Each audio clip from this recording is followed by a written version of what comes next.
الحمد لله رب العالمين والعاقبة للمتقين والصلاة والسلام على رسوله سيد المرسلين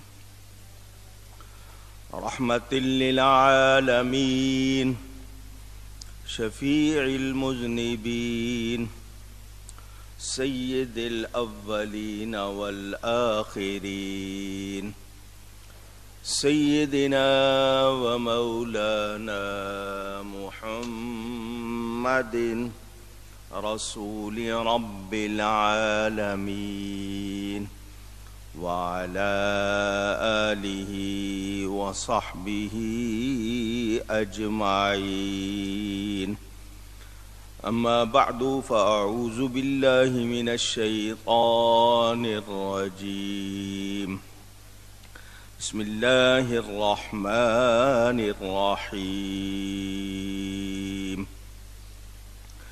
إذ تلقونه بألسنتكم وتقولون بأفواهكم ما ليس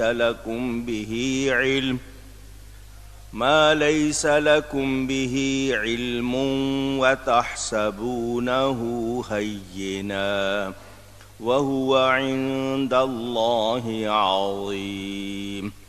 ولولا إذ سمعتموه قلتم ما يكون لنا أن نتكلم بهذا سبحانك هذا بهتان عظيم.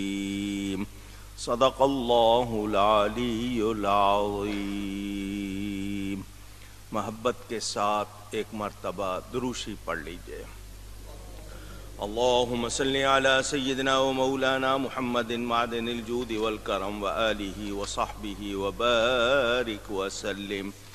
الصلاة والسلام عليك يا رسول الله. الصلاة والسلام عليك يا حبيب الله. الصلاة والسلام عليك يا رحمة للعالمين وعلى آلك وأصحابك يا شفيع المذنبين. حمد و صلاۃ کے بعد قرآن کریم کی سورۃ النور کی تفسیر کا بیان آپ سن رہے ہیں. آپ نے قرآن کریم میں بیان ہوئے احکام سنے. مسلم معاشرے میں، مسلمانوں کی سوسائٹی میں ایک دوسرے پر الزام لگانے کی نوبت نہ آئے. کوئی بغیر تحقیق کے، کنفرم کیے بغیر کسی کے لیے کوئی بات کرے، اس کا کیا حکم ہے وہ آپ نے سنا.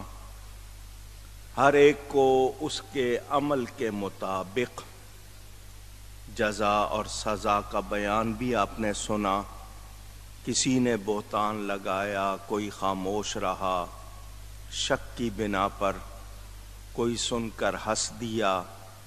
جیسا کسی کا جرم ہوگا اس کو ویسا ہی بدلہ ملے گا. منافقوں نے نبی پاک صلی اللہ علیہ وسلم کی نبوت کے خلاف جو طوفان کھڑا کیا تھا اور کوشش کی تھی کسی طرح نبی کو معترضہ بنائیں، انہوں نے دنیا و آخرت میں اپنے لیے کوئی خیر حاصل نہیں کی. دنیا و آخرت میں سزا بتا دی گئی اور آخرت کا عذاب ان کا حصہ.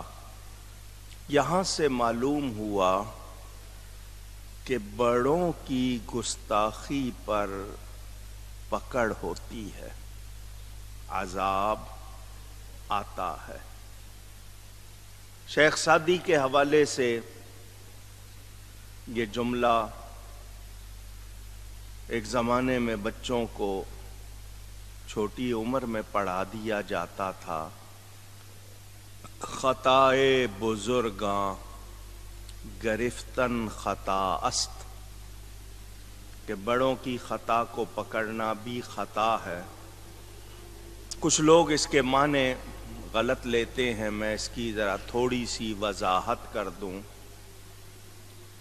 انسان سے جو عمل سرزد ہوتا ہے، زبان سے کوئی بات نکلے، اعضاء جسم کے حصوں سے کوئی حرکت سرزد ہو، ہاتھ سے کی، پاؤں سے کی، کسی کو مارا، یا کوئی ایسی حرکت، اس کے آپ کے ہاں معنی و مفہوم ہے، لفظوں کا بھی معنی ہے، حرکتیں بھی آپ کے ہاں شمار ہوتی ہیں۔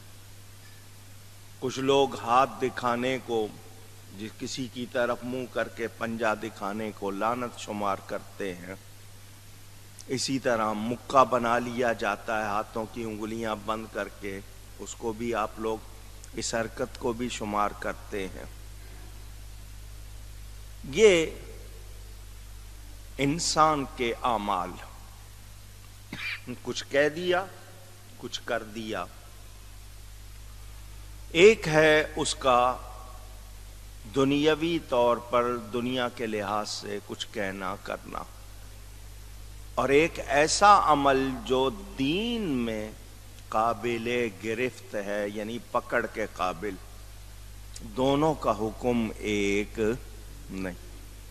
اگر کسی بڑے کہلانے والے نے عمر میں بڑا ہے، درجے میں بڑا ہے، اور کوئی بات شریعت اور سنت کے خلاف کی ہے، اس کو واضح کرنا تاکہ توبہ کر لے، وہ خطا نہیں ہے۔ ہاں، بزرگوں کے حوالے سے پہلے لوگ کہتے ہیں سمجھو کہ انہوں نے ایسا کیوں کہا ہے، کیوں کیا ہے، اس کے حوالے سے ہم لوگ بغیر سمجھے اگر اس کو قابل گرفت قرار دے دیں، وہ غلط ہے۔ سمجھنا ہوگا، مزاج نہیں ہے، اتنی صلاحیت نہیں ہے کہ بات کو سمجھیں اور اعتراض کر دیں، یہ غلط۔ بڑوں کو بات کرتے ہوئے بھی دیکھنا چاہیے کس سے بات کر رہے ہیں، اس کی عقل اور سمجھ کے مطابق کریں۔ آپ کی کوئی حرکت، مثلا چھوٹا سا بچہ ہو آپ کے گھر میں، وہ آپ کی نقل کرتا ہے، آبزرو کرتا ہے، آپ کو دیکھتا رہتا ہے۔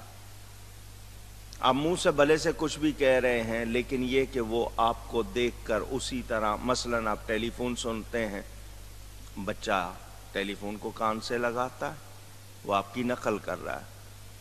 آپ کوئی حرکت کرتے ہیں، وہ بھی اسی طرح۔ تو آپ کو احساس ہونا چاہیے کہ آپ کا بچہ آپ کی نقل کر رہا ہے، آپ کوئی ایسی بات نہ کریں جو وہ سیکھ لے، جو مناسب نہیں ہے، جو درست نہیں ہے۔ تو آپ کو احتیاط کرنی ہے، بچہ آپ کو دیکھ کے کر رہا ہے۔ اسی طرح کوئی لفظ بول رہے ہیں اور وہ اس کو کاپی کر رہا ہے، اسی طرح اس کی نقل کر رہا ہے، تو احتیاط کس کو کرنی ہے؟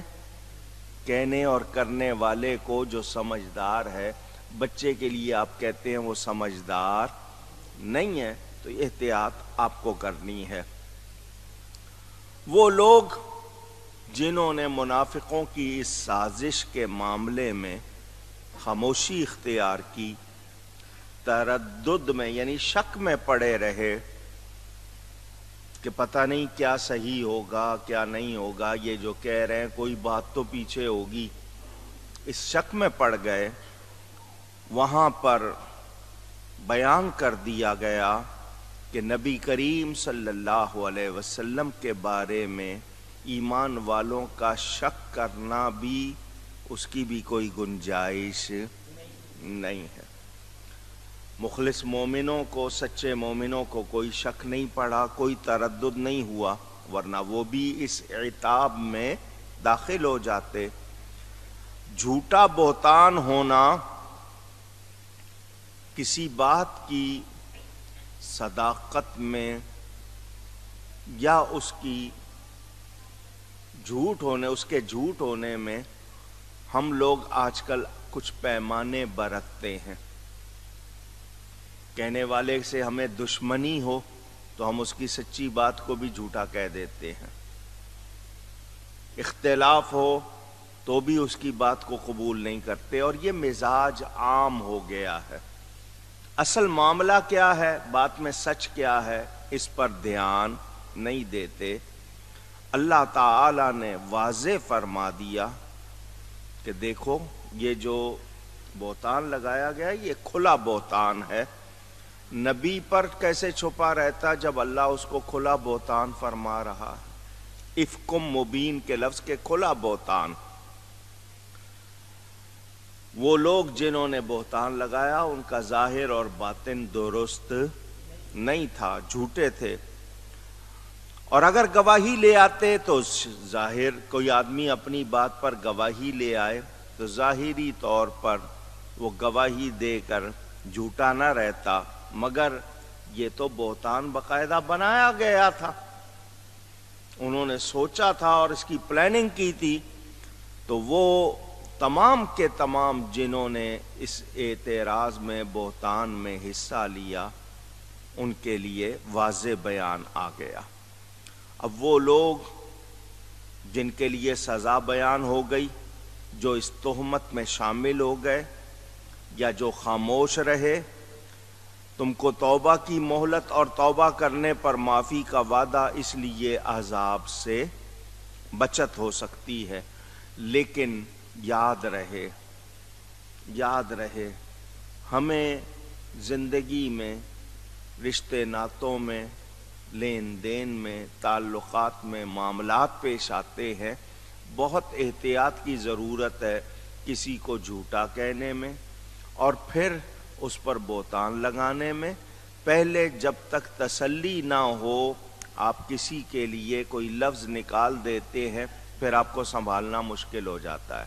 پہلے تسلی کریں، تحقیق کریں، پھر منہ سے نکالیں.